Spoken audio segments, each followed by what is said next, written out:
The morning of the will reading, I wore the only black dress I owned that did not have a coffee stain on the cuff. It was a thrift store find from a vintage shop on King Street, and I had ironed it on the floor of my walk-up because my ironing board had broken the previous winter. I remember thinking, as I smoothed the seams against the warm tile, that I should have bought a new one. Then I remembered I could not afford a new one, and I laughed at myself alone, in a square of sunlight on a kitchen floor in Charleston. My name is Beauregard Hatchet Lyle. Everyone who actually liked me called me Beau. I was 28 years old that spring, and I had not been welcome at my father's table since I was 19. The reasons did not matter in the end. The reasons never matter. What matters is the long quiet that follows, the years of birthday cards mailed and not answered, the holiday voicemails left and not returned, the slow understanding that you have been pruned from a family tree by people who consider pruning a kindness. The reading was set for 10 in the morning at the offices of Okechukwu Brand and Associates, on a quiet block of Broad Street where the building still wore the soft pink stucco of another century. I took the bus because my car had started making a sound that meant I should not take it on long drives, and the lawyer's office was a long enough drive from my apartment that I wanted to keep the car alive. I climbed the stone steps at 9:52. The brass plate by the door was polished bright enough that I could see my own face in it, pale and tired and trying. Anaya Okechukwu Brand met me in the foyer herself. She was a tall woman in her early 50s, with a long burgundy wrap dress and a calm, careful manner that made the whole building feel quieter. She had been my grandmother's attorney for almost 20 years. And she shook my hand with both of hers, and she said very softly that she was glad I had come. I told her I was glad to be there. It was not entirely true. It was more true than I expected. The conference room was paneled in a dark, oiled wood, and the table had been polished so recently that I could smell the lemon oil. My father was already seated at the far end. Reginald Hatchett did not stand when I entered. He nodded once, in the way a man nods when a waiter refills his water glass, and then he looked back down at the leather portfolio in front of him. He was 60 years old, lean and silver, and he wore a charcoal suit that probably cost more than my rent for a year. To his right sat my half-sister, Vesper Hatchett Vance. Vesper was 35, all cheekbones and architecture, dressed in a cream wool sheath with a black velvet collar. She smiled at me when I walked in. It was the kind of smile that you give a stray cat that has wandered into your garden party. I made myself smile back, the way Matilda had taught me when I was small. A polite woman, my grandmother used to say, never lets the rude people see her flinch, so I did not flinch. I sat down. I folded my hands. Anaya opened a thin folder and read the will of Matilda Hatchett, my father's mother, who had died at 92 in a hospice room overlooking the harbor while I was driving the highway down from a catering shift, trying to make it in time. The textile mill, the family business that had carried our name for almost 90 years, went to my father. The harbor estate, with its long alley of live oaks and its boathouse and its 3 guest cottages, went to my father and my sister jointly. The trust, which I had never been told the size of and would not be told the size of that morning either, went to my sister. I waited. I knew the shape of these things. I had been raised inside them. The pattern of a low-country will reading is almost a piece of music, and you know when your bar is coming because the room shifts a fraction of a degree before the lawyer says your name. And to my granddaughter, Beauregard Hatchett Lyle, Anaya read, in her even, careful voice, I leave the property at Lot 47, Wadmalaw Island, more particularly described as a 1-acre marsh-edge parcel improved by a 1972 single-wide trailer, valued for tax purposes at $10. There was a small, polite silence. Then Vesper laughed. It was a short laugh, almost a cough, the kind of laugh a person makes when something is not really funny, but they would like everyone in the room to know that they consider it funny anyway. My father did not laugh. He did not even look up. He turned a page in his portfolio and made a small note in the margin with a silver pen. Anaya went on reading the rest of the document. There were small bequests to the housekeeper, to the gardener, to a charity for retired textile workers. There was a clause about a stained glass window in the chapel at the family church. I heard all of these from a great distance, the way you hear an announcement at a train station when you are thinking about something else. When the reading ended, Anaya closed the folder. She pushed a small white envelope across the table toward me. Inside was a single brass key on a paper tag. The tag read, in my grandmother's careful round handwriting, Lot 47, back door. Use the screen door first. The hinge sticks. Vesper said, in a voice meant to be heard, well, I suppose you finally got something out of the old woman, didn't you? I hope the roof doesn't leak too badly. She turned to my father. Daddy, can we go? I have a fitting at noon. My father stood without answering her. He buttoned his suit jacket. As he passed my chair, he paused. For a fraction of a second, I thought he might say something, anything, and I felt the old, foolish hope rise in me, the hope I had been trying to kill for nearly a decade. He did not say anything. He set his hand briefly on the back of my chair, the way a man might steady himself on a piece of furniture, and then he walked out. Vesper followed him, her heels clicking on the wood, and she did not look back. I sat there for a long moment with the key in my palm. The brass was cool. The paper tag was soft from being handled. Anaya came around the table and sat in the chair my father had used. She did not speak for almost a minute. Then she said quietly, Your grandmother loved you. I want you to remember that today. I nodded. I could not yet speak. There is a man who lives next to the camp, Anaya said. His name is Brecken Fairweather. He has the gate code. He is expecting you, whenever you are ready. I thanked her. I put the key in my coat pocket. I walked out into the bright Charleston spring with a brass key on a paper tag and a $10 trailer on a marsh edge somewhere on Wadmalaw Island, and I tried very hard not to cry on the bus home. That night, my apartment smelled like takeout and rain. My walk-up was on the third floor of a narrow Charleston single house on a side street near the college, and the windows did not quite close, so the soft April rain came in through the screens, whether I wanted it to or not. I had a kettle on the stove and a single armchair I had bought at an estate sale for $40, and I had a cat named Reuben who tolerated me. That was the inventory of my life. Tobias Suzuki, Toby to anyone who had ever loved him, let himself in with the spare key I kept on a hook in the hallway, because that was the kind of friendship we had. He was carrying 2 paper bags of takeout from the noodle place on Spring Street, and he was wearing the same denim jacket he had worn when we were 18. We had grown up 2 streets apart. His parents owned a small bookshop in the lower part of downtown, and my grandmother used to take me there on Saturday afternoons to pick out a book for the week. Toby had been the boy at the counter, then the boy with the ladder, then the man who ran the whole store after his mother retired. Tell me everything, he said, setting the bags on the small kitchen table. Start with what your sister wore. I laughed, even though I did not want to, and I told him. I told him about my father's silver pen and the polite pause in the room. I told him about the brass key.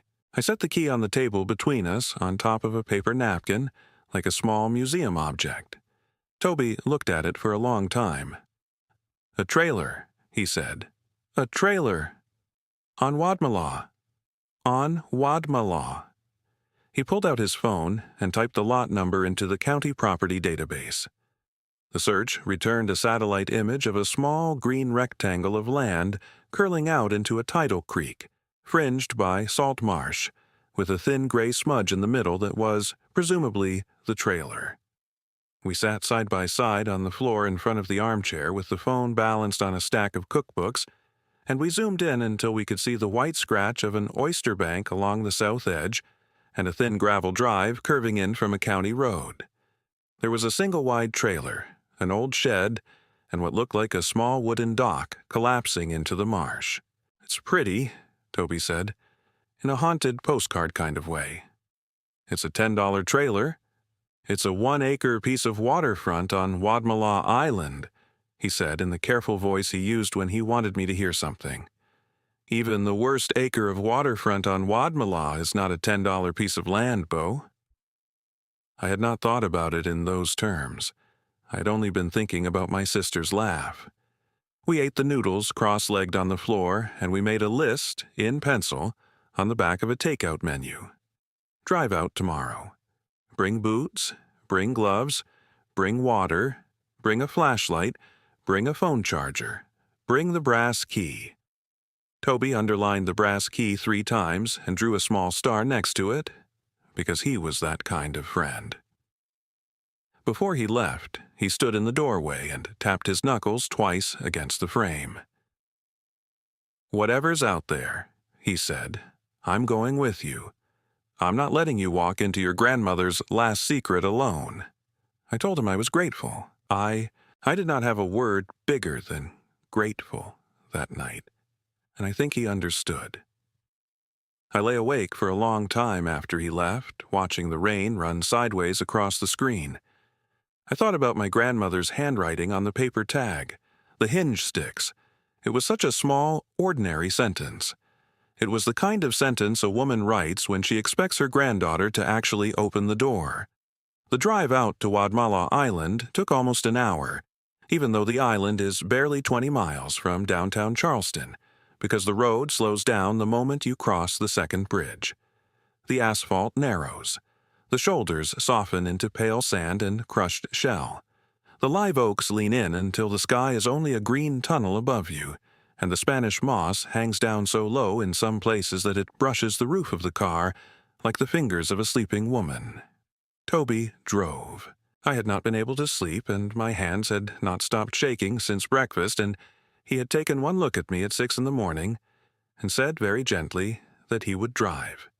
He had borrowed a small green pickup from his cousin because he said, "If we're going down a marsh road, we're not going down it in your sedan." His cousin's pickup smelled like cedar and motor oil and old coffee, and the radio only picked up one station, an oldies station out of Beaufort. And we listened to a long block of Sam Cooke songs while the road grew narrower and the trees grew older. We passed a roadside stand selling boiled peanuts and another selling honey in mason jars. We passed a small white Baptist church set back behind a low brick wall, with a hand-painted sign that read, "Rejoice," in letters slightly larger than the rest. We passed 3 driveways, then 4, then a long stretch of nothing but palmetto and pine. The county road eventually turned to packed dirt. The pickup rocked over the soft places where the road dipped toward the marsh. The air through the open window smelled like salt and pluff mud and something sweeter underneath, like cut hay drying in a sunlit barn. Lot 47 was at the end of a private gravel drive marked only by a wooden post with a faded number on it. There was a low metal gate, painted the dull green of old marsh grass, and beyond the gate the drive curved through a stand of palmettos toward a small clearing. Standing at the gate, leaning on a cedar walking stick, was a man I had never seen before in my life, and who I knew at once must be Brecken Fairweather. He was 70 years old, lean as a fishing pole, with a soft white beard trimmed close to his chin and a faded blue ball cap pulled low against the sun. His skin was the color of old leather worked smooth by salt wind. He wore a flannel shirt rolled to the elbows over a clean white tee, work pants, and boots that had been well kept for so many years they looked nearly new, even though they were certainly not. He took one long look at me through the gate, and his whole face changed. Not a smile, exactly, something softer, as if a question he had been holding for a long time had finally been answered. "You'd be Matilda's girl," he said. His voice was low and even, with the particular low-country cadence that turns the word girl into something almost 2 syllables long. "Yes, sir," I said. "I'm Beau." "I know who you are." He pushed the gate open with the side of his stick. "Your grandmother kept a picture of you on the kitchen wall. You haven't changed much." He shook Toby's hand. He nodded at the pickup and said it was a good truck for a marsh road. Then he turned and walked us up the drive himself, his stick making small soft punctures in the gravel, the palmettos clicking softly above our heads when the wind crossed the creek. The trailer sat in the middle of the clearing. It was longer than I had imagined and lower, and its aluminum skin had gone the soft, mottled color of an old dime, with rust running down from the seams in long, patient streaks. The porch was a small wooden deck on the front, with a sagging step and a railing that had been re-nailed in 3 places. There was a hand-painted plaque above the door that read, "Mathilda's Camp" in pale blue letters, the paint thinned by 30 years of sun. The yard was edged with a low border of conch shells, half buried in the sandy soil. It should have looked like ruin, I think. It should have made me sad. Instead, looking at it from the gravel drive, with the marsh fog still thinning off the creek behind it and the white morning sun cutting through the moss, I felt something I had not felt in a very long time. I felt expected. I felt as if someone had known I was coming and had set out a chair for me and had left the door unlocked. Brecken cleared his throat. "I keep up the outside," he said, almost shy. "I figured your grandma would have wanted me to. I can't help with the inside much. She kept a key." "I have a key," I said. I held it up. He nodded once, satisfied. "Use the screen door first. The hinge sticks." I felt my eyes sting. I turned my face slightly away into the wind off the creek, and I let the salt do the work it does. Then I climbed the sagging step and I opened the screen door, which did in fact stick, exactly the way the paper tag had warned, and I put the brass key into the lock of the inner door, and I turned it, and I went inside. The trailer smelled like cedar and old fishing line and a faint, clean ghost of lavender. The light was filtered through pale yellow curtains my grandmother must have made herself, because I could see the small, uneven hand-stitching at the hems. The kitchenette was tidy. A kettle on the 2-burner stove, a row of 3 blue tin cups on hooks, a small ceramic pitcher of dried wildflowers on the windowsill. The single small couch was draped with a hand-crocheted afghan, the squares in pale ivory and the softest washed-out blue, and the corners of the afghan had been turned down neatly the way you turn down a bed for someone you are expecting. On the wall, above the couch, in a simple wood frame, hung a small black and white photograph. I had to step closer to make sure I was seeing what I was seeing. It was Matilda, younger, perhaps 50, her hair already gone to silver, sitting on the trailer's front porch in a wicker chair, holding a baby. The baby was wrapped in the same crocheted afghan that was draped on the couch behind me. The baby was me. I had to sit down. I sat on the edge of the couch with my hands folded between my knees, and I looked at the photograph until my breathing slowed, and I tried to remember any single thing about the day it had been taken. I could not, but my grandmother had remembered. She had framed it. She had hung it on the wall of a trailer no one in the family knew she owned, and she had hung it in a place where, if you sat down on the couch, you could see it without trying. Toby and Brecken had stayed politely on the porch. After a while, Brecken knocked once, soft, on the open door frame. "Miss Bow," he said, "your grandma left something with me. For when you got here." He held out a long manila envelope, slightly bowed in the middle from being kept somewhere flat for a long time. The flap was sealed with a small disc of red wax. Stamped into the wax was a tiny shape I knew at once. The curling H of the old hatchet textile mark, the same mark that was etched into the brass plate on my father's office door downtown. "She made me promise not to give this to anybody but you," Brecken said. "She said you'd come find me when you finally got here. She said you might not come for a while. She said I should wait." I took the envelope with both hands. Brecken stepped back onto the porch with Toby and pulled the door gently closed behind him to give me the room. I broke the seal with my thumbnail. The wax cracked with a small clean sound. Inside was a folded letter, written on heavy cream paper in my grandmother's careful round hand. "My dear Beauregard," the letter began, "if you are reading this in the trailer, then Anaya did her work, and Brecken did his, and you have made it down the road they could not keep you from. Welcome home, my girl. Sit down on the couch under your baby picture. Take off your shoes. The Afghan is for you. I had to set the letter down for a moment. I did what she said. I took off my shoes. I pulled the Afghan into my lap. The yarn was soft and slightly heavy, and it smelled of the same faint lavender that lived in the air of the trailer. And when I picked the letter back up, the paper had warmed slightly from being against my hand. I have to tell you some things, the letter went on, that I could not say while I was alive, because your father has a long memory and a longer reach, and I did not want him to undo what I was doing while I was still in a hospital bed where he could find me.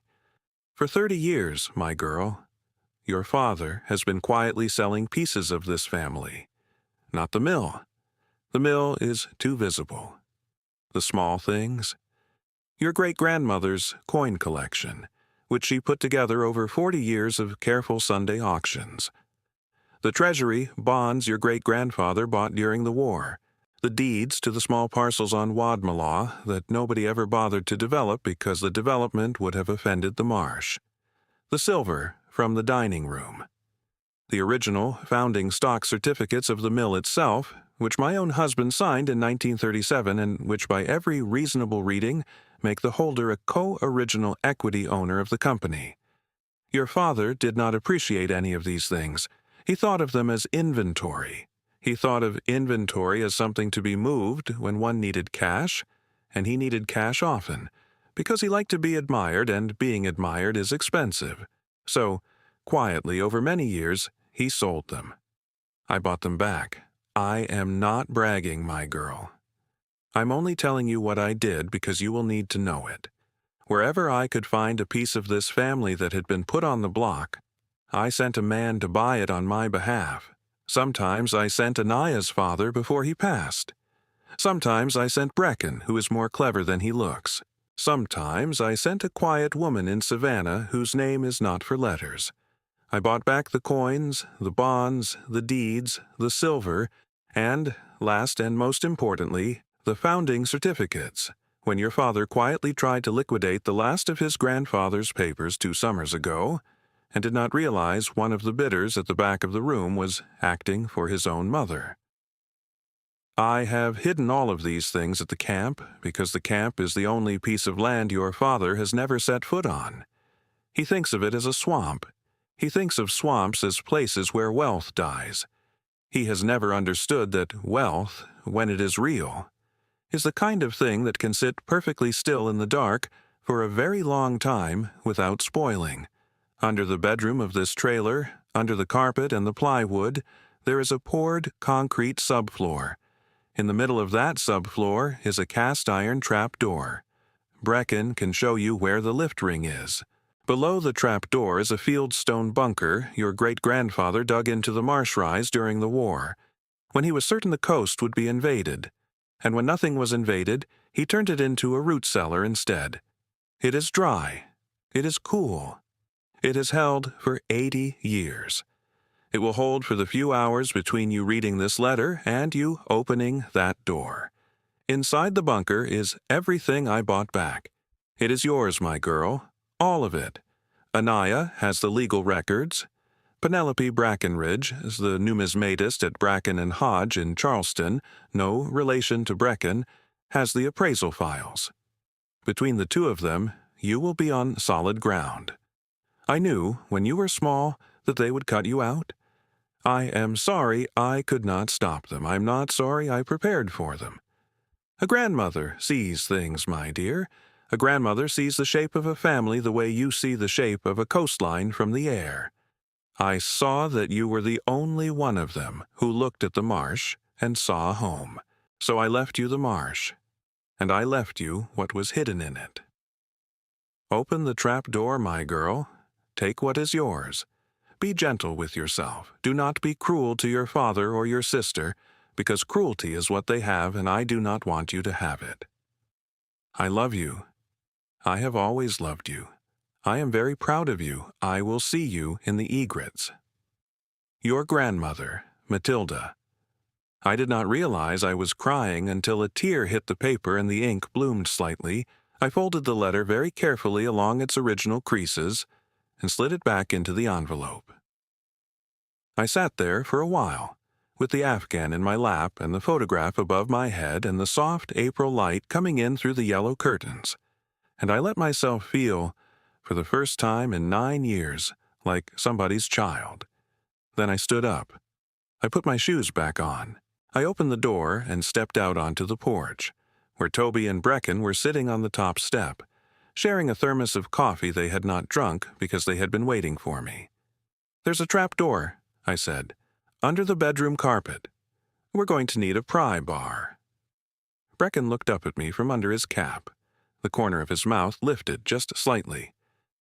"Miss Bow," he said, "I have had a pry bar in my truck for 30 years on the chance you'd say that to me." It took us almost 2 hours to get to the trap door. The bedroom of the trailer was at the back end, and the carpet was an old industrial pile that had been laid down in the 1980s and tacked at every edge. We rolled it back from the corner first, working slowly so as not to tear it, and we exposed a layer of plywood underlayment that someone, almost certainly Brecken, had kept in remarkably good repair. Underneath the plywood, set neatly into the trailer's frame, was a poured concrete pad about 6 feet by 8, gray and slightly rough to the touch, with the faint impressions of old broom marks still visible along the surface. In the center of the pad, almost invisible until you got down on your knees, was a square cast-iron plate roughly 2 feet across. The plate had been painted over so many times that the paint was the same color as the concrete. Brecken found the lift ring under a small flap of putty he pried up with the corner of a chisel. He hooked the ring with a length of rope and a short hardwood lever, and Toby and I braced our boots against the wall, and on the count of 3, we lifted. The trapdoor came up with a long, slow groan, as though it had been holding its breath for a very long time and finally remembered how to exhale. Cool air rose up out of the dark. It smelled of stone and salt and old paper. Below the lip of the trap door, set into the marsh rise itself, were a flight of fieldstone steps.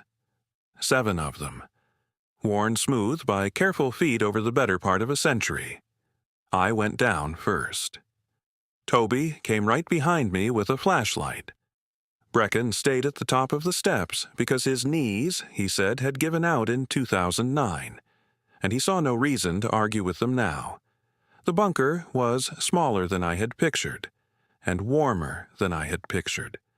It was perhaps 10 feet by 12, with walls built of carefully fitted low-country fieldstone and a low cypress beam ceiling that had been treated against rot until the wood had gone the color of dark honey. A small electric line ran in along the ceiling, hooked, Brecken later told me, to a buried generator under the shed, and a single overhead bulb hung from a porcelain fixture in the middle. Toby found the pull chain.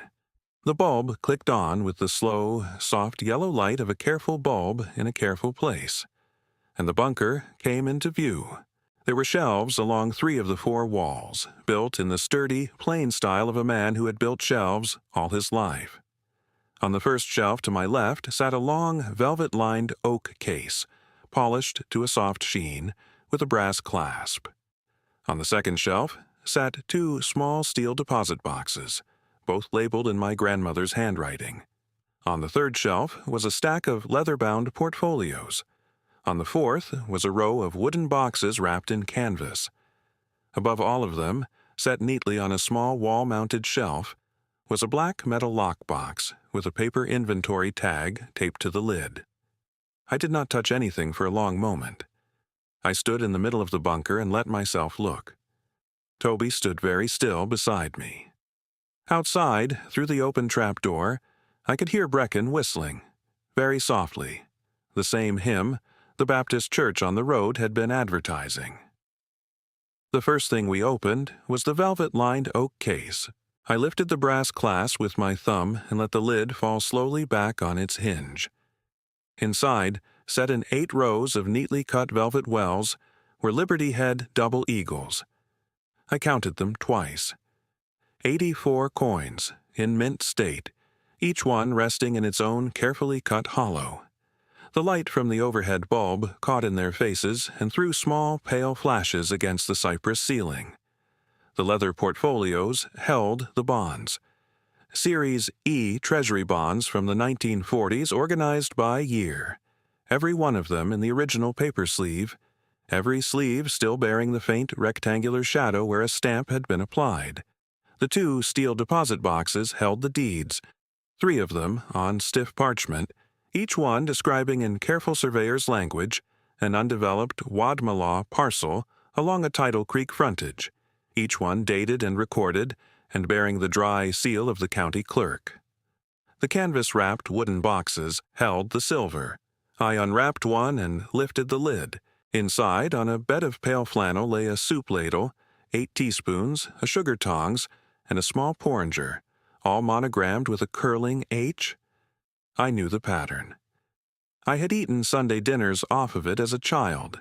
The black metal lockbox on the high shelf held the leather portfolio of certificates.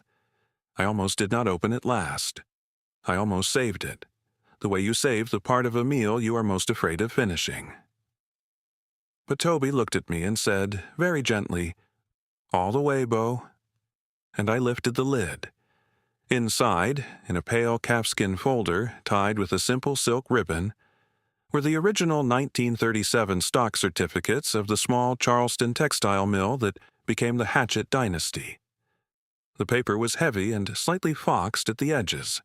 The engraving showed a small Carolina marsh scene at the top, an inkwell and quill at the bottom, and in the center, in a careful copper plate, the printed declaration that the holder was a founding equity participant of the firm. There were 3 certificates. They were signed and countersigned. The signatures were 89 years old and still perfectly clean. I sat down on the bottom step of the bunker stairs and I held the certificates in my lap, and I did not say anything for a long time. Toby sat beside me. Brecken, up at the top of the steps, very gently, very deliberately, did not look down. Penelope Brackenridge drove out to Wadmalaw the following afternoon. She was a 60-year-old woman with iron-gray hair pulled back in a bun secured by 2 No. 2 pencils, and she wore wire-rimmed glasses on a beaded chain around her neck. She was the senior numismatist and bond expert at Bracken and Hodge Auction House in Charleston, which had been authenticating low-country estates since before the Civil War, and Anaya had told her only that there was an estate matter that required absolute discretion and a great deal of time. Penelope had brought a small leather case of loops and tweezers, a soft cotton mat, 2 cotton-gloved hands, and a notebook the thickness of a small Bible. We worked in the bunker for almost 6 hours.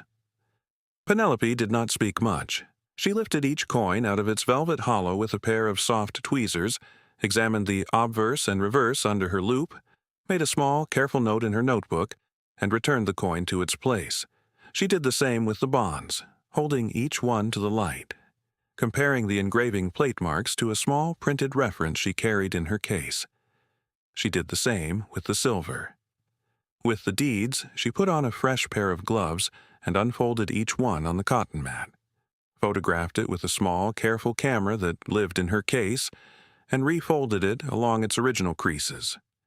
She saved the certificates for last, the way I had. She unrolled the silk ribbon. She set the certificates on the cotton mat. She looked at them for a very long time. Then she sat back on her heels, pushed her glasses up her nose, and said, quietly, "Well." We waited. She did not seem in a hurry. After a long moment, she gathered her notebook into her lap and began to write. When she came up the stone steps and sat down with us at the small table on the trailer porch, the late sun was going gold through the marsh grass, and the egrets were beginning to come into their roosts in the live oak across the creek. She set her notebook on the table. She put her hand flat on top of it.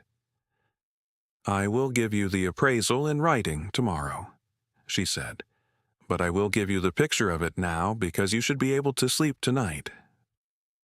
She turned the notebook around so I could read it. The Liberty Head double eagles, mint state, 84 pieces, current market with a Charleston auction house premium, approximately $310,000. The Series E Treasury bonds, including accrued interest through the present quarter, approximately $74,000.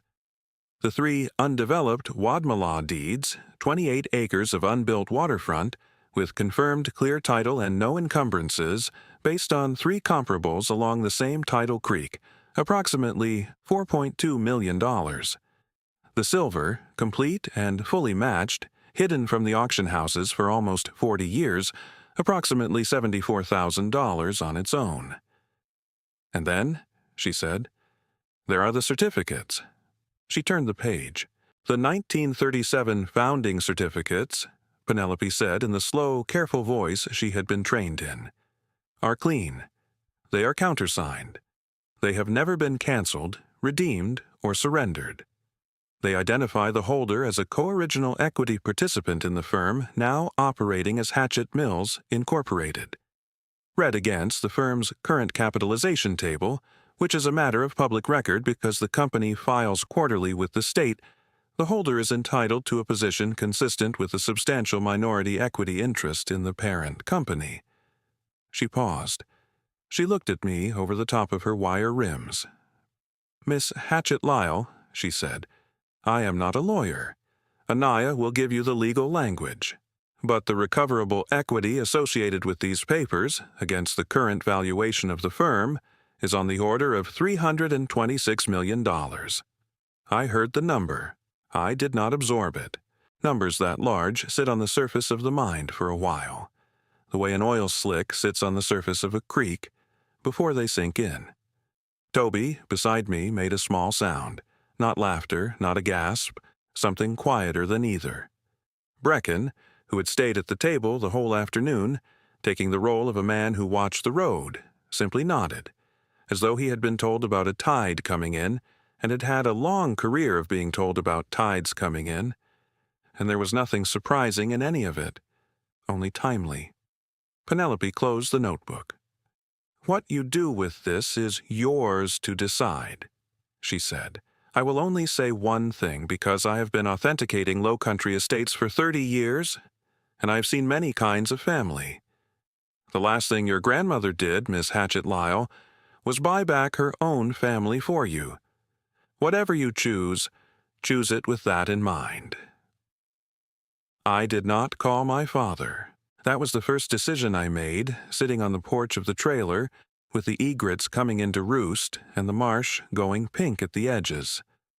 I had thought, somewhere in a small, foolish corner of myself, that maybe I would walk into his office on East Bay Street with a leather folder and lay the certificates on his desk, and watch his face do whatever his face was going to do. I had thought maybe that was what vindication looked like. I had thought, perhaps, that I had earned that. I had not earned that. I had been given something better than that.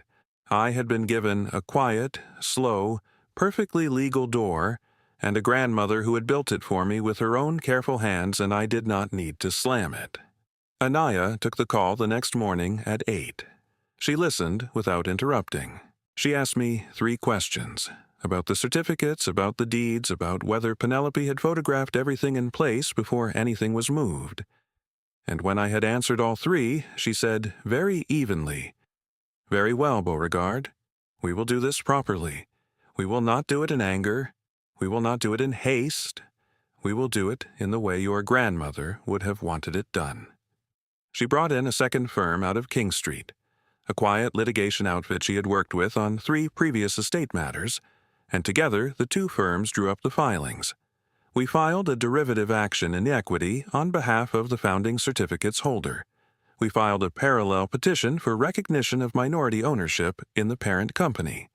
We filed the deeds with the county for a clean re-recording in my name, simply to remove any future ambiguity. We cataloged the coins, the bonds, the silver, the certificates, every single piece with serial numbers and photographs, in a sealed evidentiary record kept at Anaya's office, with a duplicate in Penelope's vault at the auction house. It took 6 months. I will not pretend the 6 months were peaceful. They were not. They were the slowest 6 months of my life. There were depositions and conference rooms with whiteboards, still bearing other people's diagrams. There were exhibits stacked in banker's boxes along the wall of Anaya's office until the wall looked like a small library. There were quiet conversations and low voices in the hallway about jurisdiction and notice and standing. There were nights when I sat on the trailer porch with Reuben on my lap. I had brought him out to the camp by then. He liked the porch. And I asked the marsh, very softly, whether I was doing the right thing. The marsh did not answer in words. The marsh never does. But every evening, when the sun went down, the egrets came into the live oak across the creek the way they had come in for my grandmother. And every evening, I felt a little more sure. Reginald Hatchett did not learn through me. He learned through legal counsel. That was the way I had asked Anaya to do it. I did not want my father to hear my voice on a phone when the news arrived. I did not want him to be able to remember, later, that I had told him. I wanted him to receive the news in the same flat way he had given me his news for the better part of a decade. Through a piece of paper, slid across a polished table in a room where the lemon oil smelled fresh. I do not know what his face did in that office when his lawyer told him. I have tried, on occasion, to imagine it. I have stopped trying. It is not my work, what his face did. It never was. What I do know is that, on a Saturday in October, my sister drove to Wadmalaw. I had not seen Vesper since the will reading. She came up the gravel drive in a cream-colored SUV that did not belong on a marsh road, and she parked it carefully on the patch of crushed shell beside the porch. And she got out wearing dark jeans and a camel-colored coat and a pair of leather flats that were going to be ruined the moment she stepped into the yard. She looked thinner than she had in the spring. She looked, I thought, tired in a way that surprised me. I'd been on the porch with a cup of tea when she pulled up. I did not stand. I did not need to make her wait, but I did not need to hurry either. She walked up the sagging step. She paused at the top. She looked at the painted plaque above the door, Matilda's Camp, and her mouth did a small, complicated thing that I think she did not intend anyone to see. "Hello, Beau," she said. "Hello, Vesper. May I sit down?" "You may." I gestured at the second chair, the wicker one Brecken had repaired the cane on. "I'll get you a cup of tea." I went inside. I poured her a cup of sweet tea from the glass pitcher I kept in the small trailer fridge, because that is the polite drink in our part of the country, and a polite woman, my grandmother had taught me, does not skip the polite drink even when the company is difficult. I set the cup on a small enameled tray with a slice of lemon. I carried it out. I set it on the small table between the two chairs. She took the cup. Her hand shook a little. I noticed that, and I did not make a thing of it. "I came," she said, "because Daddy asked me to come." "All right." He thought it would be easier if I came first. "All right." She took a sip of the tea. She set the cup down. She looked out at the creek for a long moment, at the egrets standing in the shallows, at the soft, late October light on the marsh grass. "I didn't know," she said, "about the trailer, about any of it. I want you to know that. I didn't know." "I believe you," I said. And I did, mostly. Vesper had been raised in the front of the house. She had not been the kind of child who went looking in the back rooms. "Daddy would like a sit-down," she said, "with his counsel and yours, to discuss terms." "Anaya has my number," I said gently. "Tell him to call her. She'll set the room. We will discuss whatever needs to be discussed." Vesper nodded. She picked up her tea again. She did not drink it. "Beau," she said after a moment, and her voice was lower than I had ever heard it, "I want to apologize to you." I did not say anything. I let her. "I laughed at you," she said, "in Anaya's office. I laughed at you on the worst morning of your life. I have thought about it every week since. I want you to know that I have thought about it. I am not asking you to forgive it. I am only asking you to know that I have thought about it. I looked at my sister for a long time. I looked at the cream-colored SUV in the shell drive, and the camel coat and the ruined leather flats. I looked at the way her hand was resting on the table next to her tea, palm down, fingers slightly curled, the way a person rests her hand when she is trying not to fidget. "Vesper," I said finally, "I forgive you." Her shoulders dropped a fraction. She did not speak. "I want you to hear the rest of it, though," I said. "I forgive you. I am not coming back. The mill works fine without me, and I work fine without the mill. I will sit at any table Anaya sets. I will be fair. I will be quiet. I will not be cruel, but I am not your sister in that house anymore. I am my grandmother's granddaughter in this one. I think she would want me to be clear about that." Vesper nodded. Her eyes had gone wet. She did not let the wetness fall, and I respected her for that. "Okay," she said. "Okay," I said.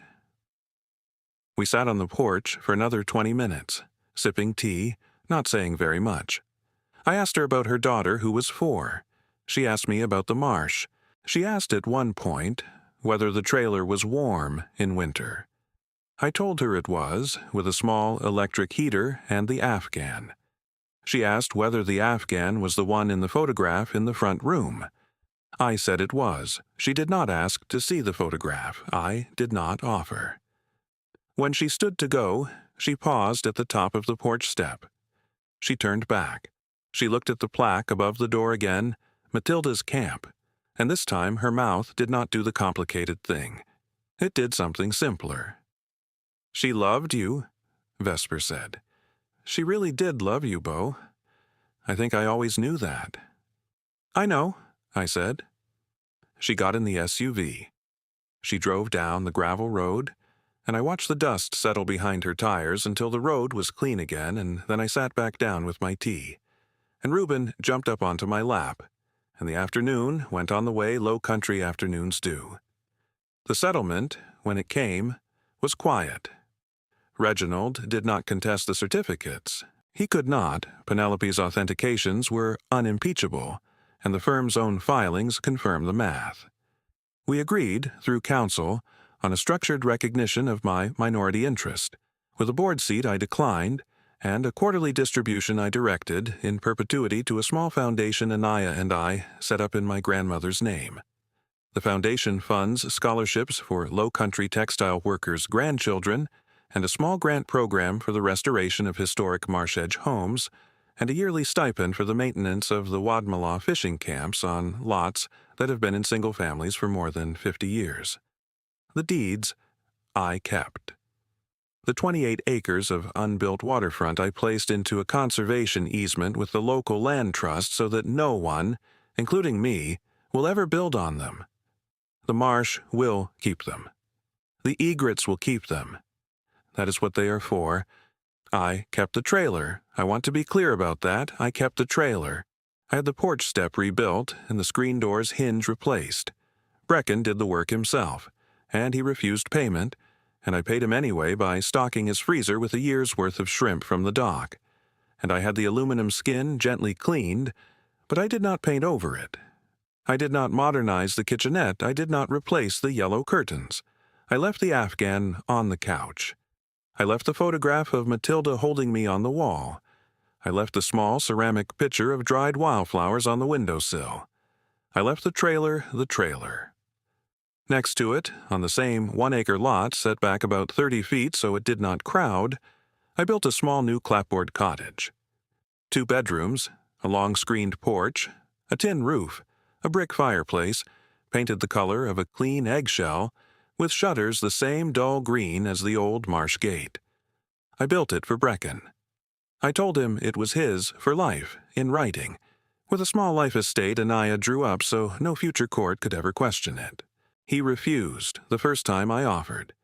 He said his cabin down the road suited him fine. I said his cabin had a leaking roof and a wood stove that did not draft properly. He said he had lived with both of those things for 30 years and he did not need a cottage. I said I knew he did not need it.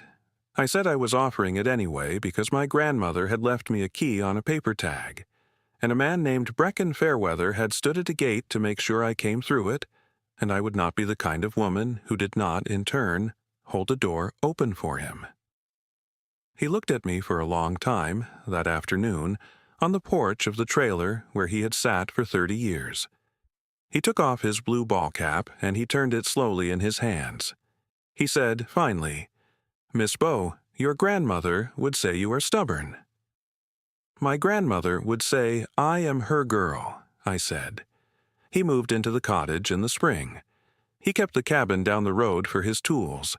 He still walks up to the trailer most mornings to check the porch, although the porch does not need checking anymore. I let him. It is not really about the porch.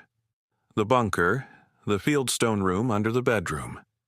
I reopened, after the appraisals were complete and the inventory was logged and the original pieces had gone, some to the Bracken and Hodge vault for safekeeping, some to the Charleston Museum on long-term loan, some, in the case of the silver, back into a glass-fronted cabinet in my new cottage's small dining nook.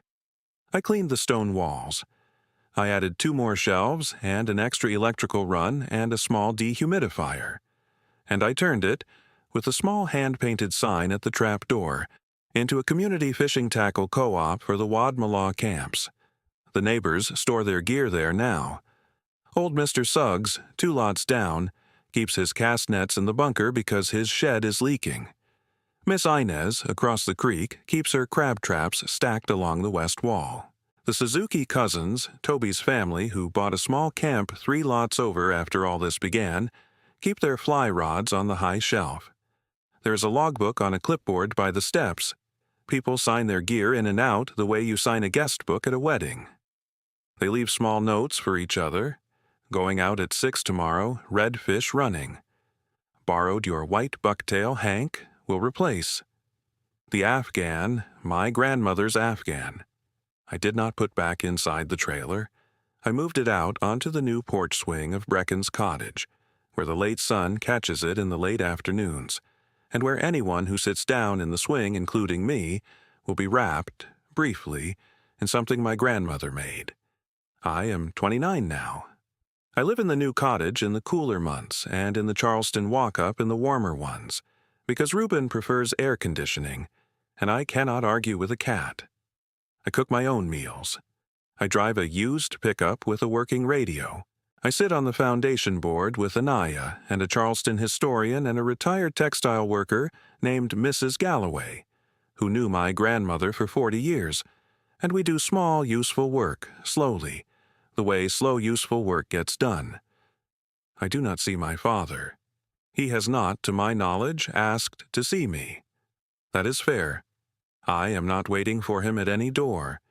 If he comes to one, I will pour him a cup of sweet tea, and I will listen, and I will not be cruel. That is what my grandmother asked of me, and that is what I will do. But I will not stand in the middle of his foyer the way I stood in the middle of his foyer when I was 19, hoping to be invited to dinner. I see my sister occasionally. We meet for coffee once a season in a small place near her daughter's school. We talk about her daughter mostly. She tells me about my niece's drawings. I have begun, very carefully, to send my niece a small wrapped book on her birthday. Vesper says she likes them. I will believe that until I have a reason not to. What I want to say, at the end of this, is something my grandmother said in her letter, although I did not understand it the first time I read it. A grandmother sees the shape of a family the way you see the shape of a coastline from the air. I have been thinking about that sentence for a year. What I think she meant is this: from inside a family, when you are small, and then when you are growing, and then when you are 19 and standing in the wrong foyer in the wrong dress, you cannot see the shape of the thing. You can only see whichever piece of it is closest to your face, and whichever piece is closest to your face will, for a long time, feel like the whole shape. But a grandmother who has loved you from the first day, and who has watched the family from a chair in the corner for 60 years, and who has seen which children were given chairs and which were given cold air. A grandmother sees the coastline. She sees where the marsh meets the creek and where the creek meets the river. She sees which inlets are tidal and which are dead. She sees, sometimes, an inlet so small and so quiet that no one else has ever bothered to map it, and she sees that the inlet, when the tide comes in, fills perfectly. She left me an inlet. She left me a 1-acre marsh-edge parcel, and a 1972 single-wide, and a brass key on a paper tag, and a man at a gate, and a sealed letter, and a trap door, and a fieldstone bunker, and 84 coins, and a stack of wartime bonds, and 3 deeds, and a set of family silver, and 3 founding certificates. She left me the keystone of a dynasty, and she left it to me wrapped inside a $10 trailer because she knew that the people who would have wanted the dynasty would never have gone looking inside a $10 trailer. That is what I mean about the difference between an inheritance taken and an inheritance given. An inheritance taken is a thing the loud people fight over in a paneled conference room. An inheritance given is a thing that is set very quietly on a small enameled tray with a slice of lemon and slid across a porch table and offered, cup by cup, to the granddaughter who learned how to drink it. I sit on the porch of my cottage now, most evenings, with a cup of sweet tea and Reuben on my lap and the Afghan over the arm of the swing beside me. The egrets come in across the creek. Brecken, in his own swing on his own porch 30 feet away, raises one hand, and I raise mine. The marsh goes pink at the edges. The sun, when it goes slowly, the way low-country suns do, into a long gold line at the horizon over the trees. If you have someone in your life, a grandmother, a grandfather, an aunt, a neighbor, a Brecken Fairweather at a marsh gate, who has seen you when the rest of your people did not, I hope you will tell them this week that you saw them seeing you. I hope you will write it in a card, or speak it on a porch, or set it on a small enameled tray with a slice of lemon. I hope, if they have already gone, that you will sit somewhere they would have liked, and say it out loud anyway, because the marsh listens, and the egrets listen, and the people who love us, I have come to believe, are not as far away as we think. If this story stayed with you tonight, you are welcome here on this porch any time. There will always be tea. There will always be the Afghan. There will always be a chair pulled out. A little, for whoever is finally coming up the gravel road. I am Beauregard Hatchet Lyle.